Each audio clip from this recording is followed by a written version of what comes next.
যমুনা দেয় জমকে ফোটা, আমি দিই আমার ভাইকে ফোটা। সবাইকে জানাই ভাতৃদ্বিতীয়ার অনেক অনেক শুভেচ্ছা ও ভালোবাসা। তো আজকে ভাইফোঁটা অনেক কিছু আয়োজন হচ্ছে, পাবদা মাছ, গলদা চিংড়ি, মাটন আছে, মাটনটা আমি ম্যারিনেট করে রেখে দিয়েছি, কাতলা মাছ আছে, তারপর লোটে মাছও আছে, রান্নাবান্না হবে। তো আজকের ব্লগটা আমি তোমাদের সঙ্গে শেয়ার করব। Hello guys, welcome back to my channel Sipra ইচ্ছে ব্লগ। তো আজকে তোমাদের সঙ্গে আমি ভাইফোঁটার মানে ভাতৃদ্বিতীয়ার ব্লগ শেয়ার করব। সকাল সকাল রান্না চাপিয়ে দিয়েছি, একদিকে কাতলা মাছের মাথা ভাজা হচ্ছে আর একদিকে ভাত হচ্ছে, চিংড়ি মাছ ভাজা হচ্ছে। এখানে আমার মামামের মাছের মাথা রান্না হয়ে গেছে, মামামের মাছের মাথাটা খাবে।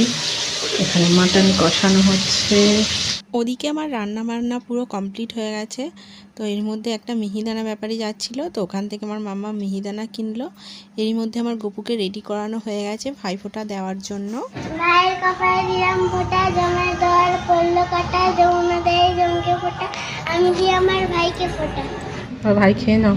ভাইকে না কপালে দিলাম ফোটা, জমের দর পড়লো কাটা, যমুনা দেয় জমকে ফোটা, আমি দিই আমার দাদুকে ফোটা।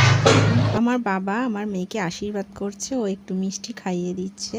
ফোঁটা দেওয়া কমপ্লিট, এখন খাওয়া দাওয়ার পালা। তো আমি আর আমার দিদি ভাইকে ফোঁটা দিইনি, আমাদের ফোঁটা দিতে নেই। কেন ফোঁটা দিতে নেই এটা আমি না হয় তোমাদের একটা অন্য ব্লগে জানাবো।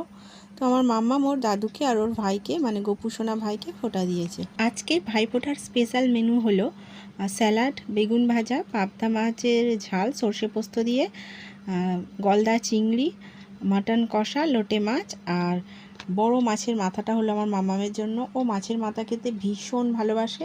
আজকেও শুধু মাছের মাথা দিয়ে ভাত খেয়েছে, আর অন্য কিছু খাইনি। তুলতেই পারছে না আমার মামাম।